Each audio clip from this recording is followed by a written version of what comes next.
perfect.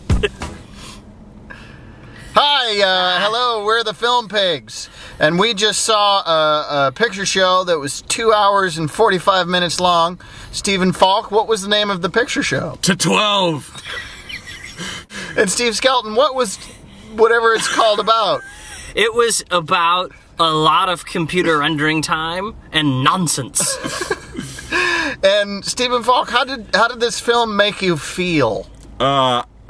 Utter sheer disbelief at what the fuck I was seeing. There was like, when he was talking about rendering, basically they had a release date, and so some of the scenes they were just like, we're done, ship it. And there was just John Cusack flying in front of a green screen with nonsense blowing up behind him. I felt like Roland Emmerich stood in front of me for 2.5 hours and threw garbage at my face. I have to say I kind of loved it though. But it was entertaining. I did like Chewbacca Etch-a-Sketch. What's his name? How do you say it? Chiwetel Ejiofor? Who was that? He was the main scientist. Main scientist reader guy who fucked Tandy Newton. And argued with Oliver Platt, who lost his shit. A brief plot description in 3 sentences, Steve Falk. Tell us the plot of 2012. The Mayans were right.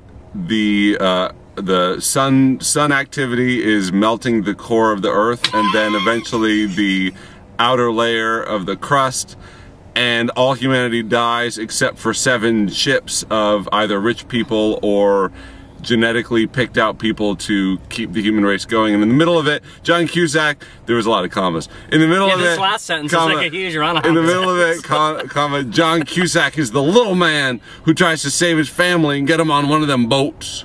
A lot of potent themes in there. Potent themes about class friction. You know, the rich people using the poor people. Yeah. It's very interesting. Also, Roland Emmerich clearly hates Catholics. You know, this movie did answer one important question posed by Sting in 1988. The Russians do love their children too.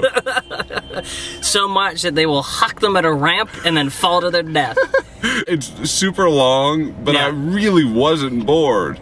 Yeah, I understand. That's the amazing thing. It's a total F as a piece of filmmaking. Yeah, you can't give it anything but an F. But as a piece of entertainment, it's a fucking A. Right. So it's a FA. It's a FA. What have you seen lately, fellas? Steve? I just watched with me, Steve, or Steve? Well, I beckoned towards you. I just watched the Julianne Moore Forgotten the Forgotten. That's the creepy thriller that turns into the Yankee Show. Yeah. And then I just finished the last disc of Undeclared. The Apto follow-up to Freaks and Geeks. Would you recommend these things to people? Well, the Forgotten I had issues with, but I like Undeclared because I liked it. I like Freaks and Geeks a lot, and Undeclared is a good follow-up. Excellent.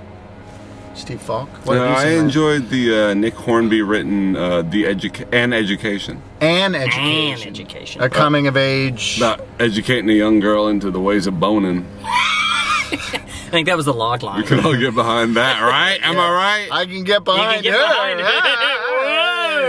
I saw Saw 6. Which is the best Saw film since Saw 5. It was actually it actually is, for a Saw movie, actually kind of entertaining, because Jigsaw is torturing people who work in health insurance. So that was enjoyable. And then I saw A Law-Abiding Citizen, which is exactly like a Saw film, but instead of Tobin Bell, it's the Gerard Butler from the 300. I saw that. Did I see that with you? No, I saw it. I saw that picture too. Yeah, it's a Saw movie, but with explosions instead of torture devices. Great. It's like, who's killing everybody? The guy's in jail. How is he killing everyone from jail? And then you're like, oh, he was just escaping in the middle of the night. He was leaving jail to blow people up and then coming back. He was literally just climbing out through the toilet, killing people, coming back. Because he was some kind of genius. Oh my God. He was a crazy genius. Awesome movie. The listicle is your favorite 1970s disaster film. Steve Falk? I like the Poseidon Adventure. Yeah, that's a good solid. I like the swimming scene.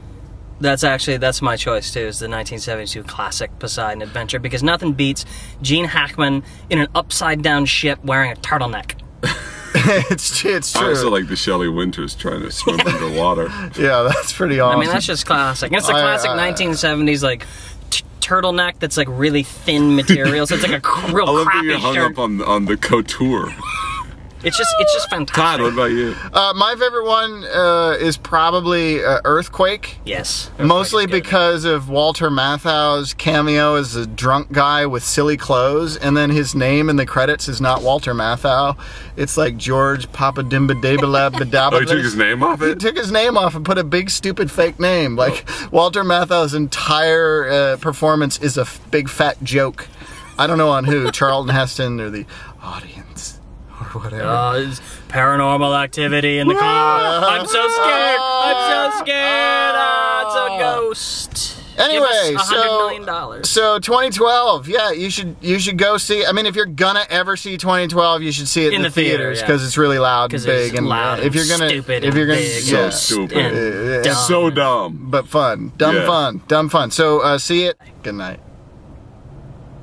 Happy Thanksgiving. Happy. Yeah, no. Happy. Have a good holiday. Yeah, have a good vacation. We'll do one before Christmas, probably. Well, we gotta go see The Road. Why do we gotta see The Road? Because we need to be more depressed. I read that book. I cried. Cried like a. You don't bitch. want to see The Road? Well, you want to see Ninja Assassin? Yes, Ninja Assassin. It's sad that I want to see Ninja Assassin more than I want to see The Road. And we were all like, Road Oscar. Ninja Assassin! Ninjas! It's got ninjas! Yeah. And stabbings! Cloudy with the chance of ninjas. So we'll see you after Thanksgiving with Ninja Assassin. Hey, be good to each other. Remember, it's, what is it that makes humanity? Oh, if we're good to each other. If we're good to each other. If we're good to each other and we do good by each other, then yeah, that's but you really only have to do that after you've fucked over like 5 billion people. Yeah, well, then you gotta start being good to each other. Yeah, after that. That ought to do it.